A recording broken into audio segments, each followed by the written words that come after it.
நம்முடைய வணக்கத்துக்குரிய mayor Arumaiyan Sun Ramanathan, துணை மேயர் டாக்டர் அஞ்சுகம் பூபதி, இன்னும் மாநகராட்சி மன்றத்தினுடைய மண்டல குழு தலைவர்கள், நிலைக்குழு தலைவர்கள், உள்ளாட்சி அமைப்புகளுடைய பிரதிநிதிகள், ஒன்றிய கழகத்தினுடைய செயலாளர்கள் மற்றும் போக்குவரத்து துறையினுடைய பொது மேலாளர், அதனுடைய அதிகாரிகள் மற்றும் மாநகராட்சியினுடைய நிர்வாக பொறுப்பேற்றிருக்கிற தோழர்களுடைய முன்னிலையில் 5 புதிய வழித்தடங்களை கொடியசைத்து துவக்கி இருக்கிறோம்.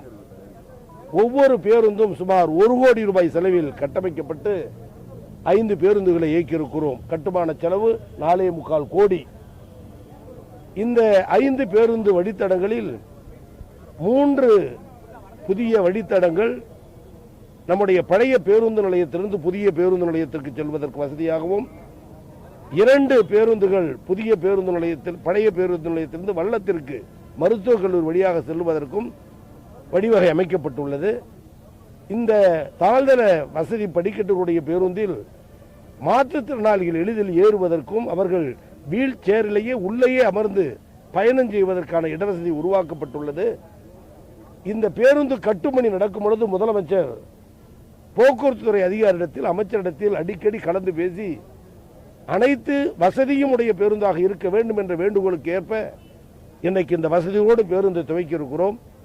இதில் சிறப்பு வசதி என்னவென்றால், கண்ணாடிகள் மூடப்பட்டால் மட்டுமே பேருந்து இயக்கக்கூடிய ஒரு சிறப்பு வசதி செய்யப்பட்டிருப்பது விபத்தில்லாத பயணத்தை மாணவர்களுக்கு, பெண்களுக்கு, முதியோருக்கு, மாற்றுத்திறனாளிகளுக்கு ஓடி போய் பேருந்தில் ஏற வேண்டும் என்ற உள்ளமடைத்த அந்த மகளிர்களுக்கெல்லாம் வசதியான முறையில் இந்த பேருந்து கட்டமைக்கப்பட்டு இன்றைக்கு பொதுமக்கள் பயன்பாட்டிற்கு அர்ப்பணித்திருக்கிறோம் என்பதை மகிழ்வோடு சொல்லி எங்கள் பயணத்தை தொடர்கிறோம். நன்றி.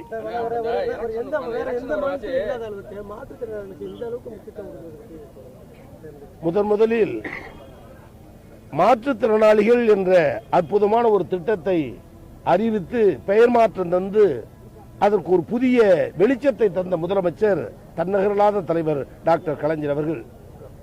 அரிதறிது மானிடராய் பிறத்தல் அரிது, அதனினும் அரிது கூன் குருடு செவிடின்று பிறத்தல் என்று சொல்லுவார்கள். அப்படி ஊனமுற்றவர்களை ஊனமுற்றவர்கள் என்றுதான் சொல்லி அழைக்கப்பட்ட மனநிலை, சமூகம், நாடு உலகத்திலேயே இந்தியாவிலேயே மாற்றுத்திறனாளிகள் என்று பட்டத்தை சூட்டி ஊனமுற்றவர் என்ற வார்த்தையே ஊனமாக இருக்கிறது என்று மாற்றம் என்ற ஒரு முதலமைச்சர், நம்முடைய முதலமைச்சர். அவர்களுக்கு வேலை வாய்ப்பு இடஒதுக்கீடு போன்ற திட்டங்களை முதலமைச்சர் அறிவித்திருக்கிறார்.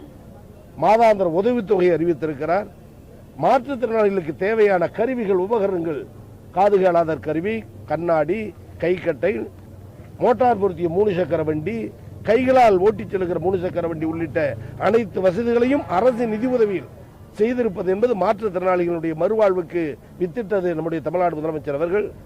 அதை தொடர்ந்துதான் கடற்கரை சாலையில் பார்த்தால் கடல் அலைக்கு செல்ல வேண்டும், கால்களை நினைக்க வேண்டும் என்ற ஆசை எல்லோருக்கும் உண்டு.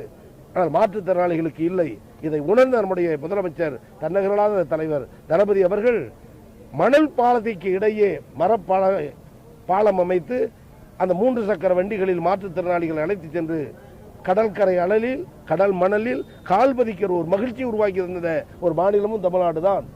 எனவே முடிந்தவர்களால் என்னென்ன மகிழ்ச்சியை தர முடிகிறதோ, முடியாதவர்களும் அந்த மகிழ்ச்சி அடைய வேண்டும் என்பதற்கு பெரும் திட்டங்களை தீட்டி தந்திருப்பவர் முதலமைச்சரும் துணை முதலமைச்சரும் அவர்கள்.